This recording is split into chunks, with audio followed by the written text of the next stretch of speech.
The TYR DropZero Laced version. So 3 pros that come with this model. Number 1, if you need a training shoe or a barefoot shoe for training for that matter, for doing a little bit of everything, I like this model a lot. And I keep comparing it to the Primus Lite Knit, and I think that's because it's a shoe that's very similar in construction. There's a reason a lot of barefoot shoe folks got annoyed at this model because it does look very similar to the Primus Lite Knit. However, I think this model is actually a little bit better regarding its overall construction. This shoe I think feels really good in the gym, and then also there are features about it that I think make it a little bit better than the Primus Lite Knit. For example, I like that there's not an awkward toe break in this shoe like Knit can have, and then also this booty up here with the tongue isn't as aggressive at digging into the foot. So this model breaks in a lot easier than the Primus Lite Knit, and I think if you do want that shoe for a little bit of everything in the gym, then this can be a great option to go with. The second reason why I like this model is the breathability of the upper construction. I was talking to my buddy Rob actually about this model a little bit the other day on Instagram, where we were talking about how similar this shoe is to swimming shoes, or like swimming booties for that matter, and this model is very similar to that, and I think that kind of makes sense because TYR started as a swimming brand,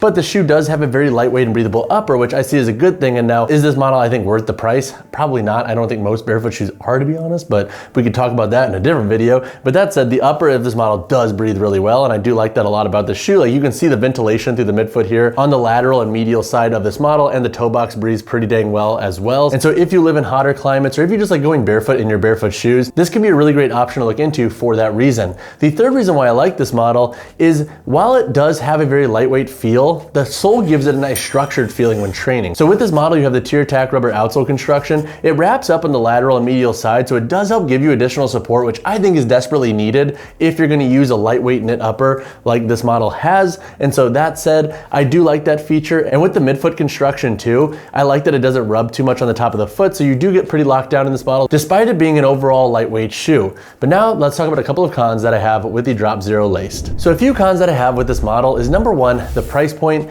So I get that a lot of premium barefoot shoes cost more these days, but $150 for this shoe I feel like is steep. Like the $175 for the Primus Lite Knit I think is very steep, but $150 for this model I think is a little bit pricey. So if you can shop around and find coupons, that will make this shoe a lot more worth it. Like, I feel like this shoe should be anywhere from like $120 to $130 to be quite honest. But again, it is a better barefoot shoe than the strap version, so I think if you like TYR and if you like their mission and whatnot, the price point can make sense, but definitely try to shop around for coupons if you could find them. The second con that I have with this model is with the lightweight upper. While I like it for its breathability and its ability to kind of like make the shoe comfortable to wear barefoot, I think you will have some issues in certain contexts if you're going to be wearing this model in colder months, because with this shoe you have a lot of ventilation. It's not going to be your best all-season shoe. I would instead look at something like the Primus Lite for all-weather if you want something for all-season wear, and especially colder months or like damper contexts. So that would definitely be something to consider with the shoe. And then the third con that I have with this model is that if you like more rigidity through your shoe's upper construction, this is not going to be your best bet. This upper construction doesn't have a lot of rigidity, and if you like a more structured boot, and if you want that barefoot shoe for training, you might want to look into models like the Notorious Lift Radix,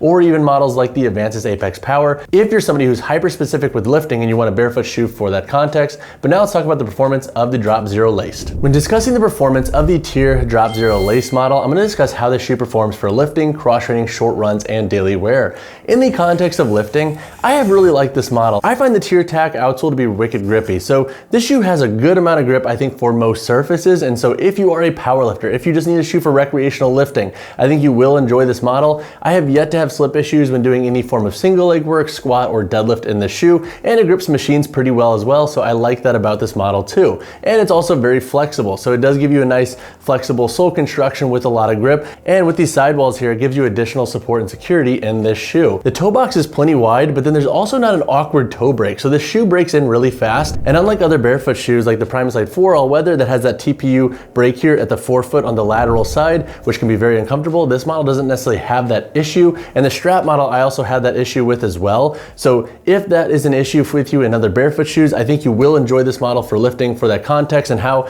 when you are flexing the foot, especially to the toe, doing any form of single leg work, I don't think you're gonna have issues in this shoe. When it comes to cross training, this shoe does a pretty good job. And so the lightweight and breathable nature of this shoe and the flexibility of the sole are all big perks for cross training. And so if you want this model for broad jumps, box jumps, jump rope, whatever it might be, and like that front to backwards kind of range of motion, you will like this model in my opinion, and it does an okay job for lateral work. My main issue with this model is that when doing lateral work, you can have a tiny bit of spillover, but that is very stereotypical with lightweight knit uppers, so just keep that in mind if you do plan to invest in this shoe and use them for like HIIT and class workouts. So when it comes to short runs, the shoe will work for most folks. The lightweight breathable upper, I think, makes it a lot easier to run in, and with that toe break, it makes it a bit easier to break in compared to the Primus Lite Knit. So if you liked running in that shoe, or if you just like running in booty style barefoot shoes, I think you'll like this model for running, and it should give you good grip on different surfaces. For daily wear, this model does a pretty good job as well. I like how easy it is to slip on, so I'll typically wear this shoe a little bit looser, and then I'll just pop it on when I'm wearing it out and about to walk the dog, run errands, etc. And with this knit upper, I like to wear them without socks because I am gross in some people's opinions based on my videos, which I have learned, but I like this shoe for that reason because it's comfortable and breathes well, and my feet don't get overly hot, so I don't think they're gonna stink really fast, which is also great. And then also with this insole here, you do get a bit of extra cushion. There is no finished internal construction, but you do have an insole that's gonna give you a little bit more cushion if that's something you're after. So when it comes to the price of the DropZero Laced, you can expect to pay $150. Once again, I think that's kind of high for what this shoe is, but I also feel that way about a lot of barefoot shoes. I paid full price for this model, and I like them, don't get me wrong, but it is kind of a big price point for a very simplistic shoe. And so if you do want to buy this model, shop around for coupons, but if you also want to save, you can look into models like the 100 Aerolux Barefoot, the Notorious Live Radix, the Tolos Archetype 2.0. There are options out there that cost less if you need that shoe for more versatility and training. All right, so now let's answer the question, who should buy the DropZero Lace? So number one, I think if you were a fan, or if you even didn't like the Primus Lite Knit, this model will be a good option for you. So now in the context of if you like the Primus Lite Knit, why is this shoe a good pick? Well, it's gonna feel very similar, and there aren't like awkward construction features with this model that the Primus Lite Knit kind of suffers from, which is that tongue rubbing into the top of the foot and then also having an awkward toe break. Plus this shoe I think grips a little bit better in the gym. Now, if you didn't like the Primus Lite Knit, why would you buy this shoe? That's pretty much for that toe break and tongue part of this model. I think it's gonna be very comparable, but it's not gonna necessarily beat you up when breaking the shoe in. And I think if you have a higher instep, this model will make more sense for your needs.